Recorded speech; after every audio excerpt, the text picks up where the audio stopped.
ಈಡೇರದ ಕನಸನ್ನು ನನಸಾಗಿಸೋಣ ಬನ್ನಿ. ಸುಂದರವಾದ ಉದ್ಯಾನಗಳು, ಕೊಳಚೆ ಪ್ರದೇಶಗಳು ಸಾಮಾನ್ಯವಾಗಿದ್ದ ಈ ಊರಲ್ಲಿ 2 ಕತ್ತೆಗಳು ಇಲ್ಲಿನ ಉದ್ಯಾನವೊಂದರ ವಿರುದ್ಧ ದಿಕ್ಕಿನಲ್ಲಿ ಮೇಯುತ್ತಿದ್ದವು. ಅದರಲ್ಲಿ ಒಂದು ಕತ್ತೆ ಕುದುರೆಯ ಹಾಗೆ ಮಜಬೂತಾಗಿತ್ತು. ಅದರ ಬೆನ್ನು ಕೈ ಇಟ್ಟರೆ ಜಾರುವಷ್ಟು ನುಣುಪಾಗಿತ್ತು. ಇನ್ನೊಂದು ತೀರಾ ಬಡವಾಗಿತ್ತು. ಅದರ ಮೈ ತುಂಬ ಗಾಯಗಳಾಗಿದ್ದವು. ಬೆನ್ನು ಮೇಲಿನ ಚರ್ಮ ಕಿತ್ತು ರಕ್ತ ಸೋರುತ್ತಿತ್ತು. ಕಾಗೆಗಳು ಹಾರಿ ಬಂದು ಅದರ ಮೈ ಮೇಲೆ ಕುಳಿತು ಕುಕ್ಕಿ ಕುಕ್ಕಿ ತಿನ್ನುತ್ತಿದ್ದವು. ಈ ಯಾವುದರ ಪರಿವೆಯೂ ಇಲ್ಲದಂತೆ ಅದು ತಲೆ ತಗ್ಗಿಸಿ ಮೇಯುತ್ತಿತ್ತು. ಕುದುರೆಯಂತಿದ್ದ ಕತ್ತೆ ಮೇಯುತ್ತಾ ಮೇಯುತ್ತಾ ಗಾಯ ತುಂಬಿದ ಕತ್ತೆಯ ಹತ್ತಿರ ಬಂದು, ಇದೇನಿದು, ಮೈ ತುಂಬ ಗಾಯ, ಏನಾಯ್ತು ಅಂತ ಕೇಳುತ್ತದೆ. ನನ್ನ ಯಜಮಾನ ದೊಣ್ಣೆಯಿಂದ ನನಗೆ ದಿನ ಹೊಡೆಯುತ್ತಾನೆ, ಬೈಯುತ್ತಾನೆ, ಹೊಟ್ಟೆ ತುಂಬ ಕೂಡ ಊಟವನ್ನು ಹಾಕುವುದಿಲ್ಲ ಎನ್ನುತ್ತದೆ. ನೀನು ನಿಜವಾಗಲೂ ಕತ್ತೆಯೇ.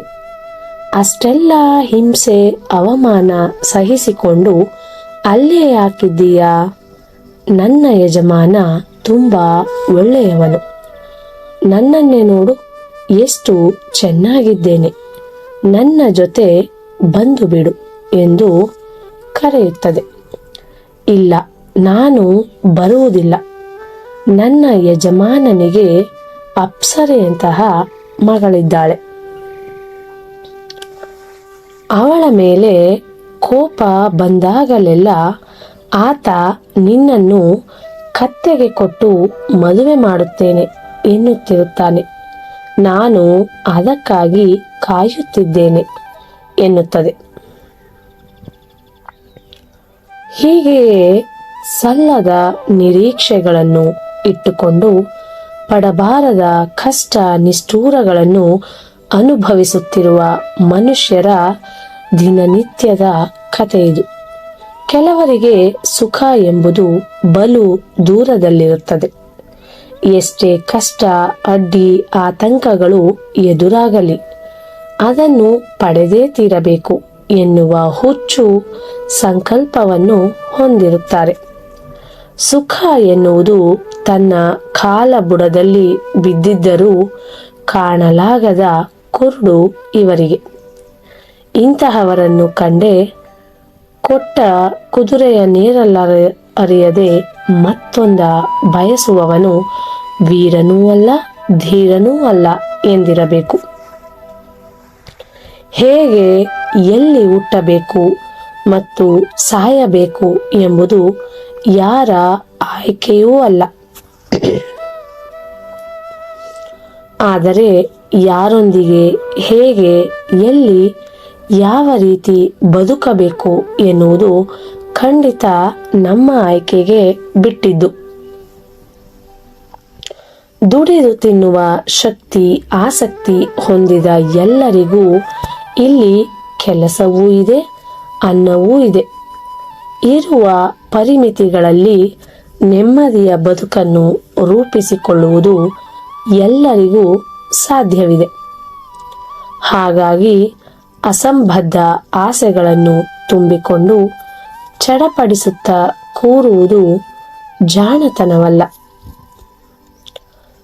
ಕನಸು ಕಾಣುವುದು, ಕಂಡ ಕನಸನ್ನು ನನಸು ಮಾಡಿಕೊಳ್ಳಲು ಪ್ರಯತ್ನಿಸುವುದು ಒಳ್ಳೆಯದೇ.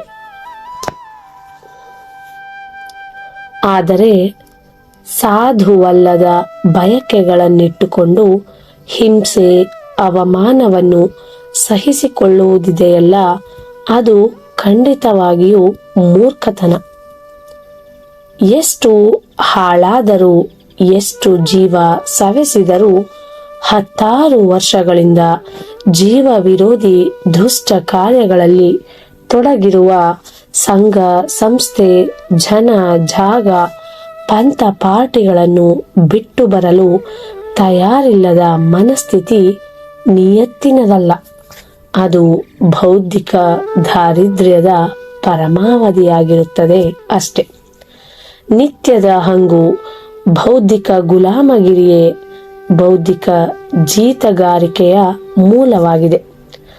ನೋವು, ಅವಮಾನ, ರೂಢಿಯಲ್ಲಿರುವ ಜೀತಗಾರಿಕೆಯನ್ನು ತೊರೆದು ಬದುಕಿದರೆ ಅದು ಸ್ವಾತಂತ್ರ್ಯದ ಮೊದಲ ಹೆಜ್ಜೆ.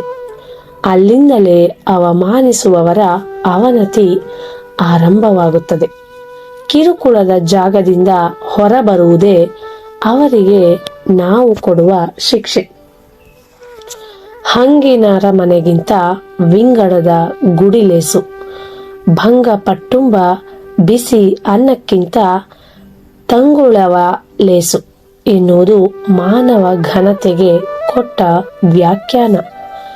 ಬಾಳೆಗೆ ಒಂದೇ ಗೊನೆ, ಮನುಷ್ಯನಿಗೆ ಒಂದೇ ಬಾಳುವೆ. ಸುಖ ದುಃಖಗಳು ಬಂದಂತೆ ಬದುಕುವುದೇ ಬಾಳುವೆಗೆ ಸೊಗಸು. ಏನಂತೀರ? ನಿಜ ಅಲ್ವಾ ಇದು? ಧನ್ಯವಾದಗಳು.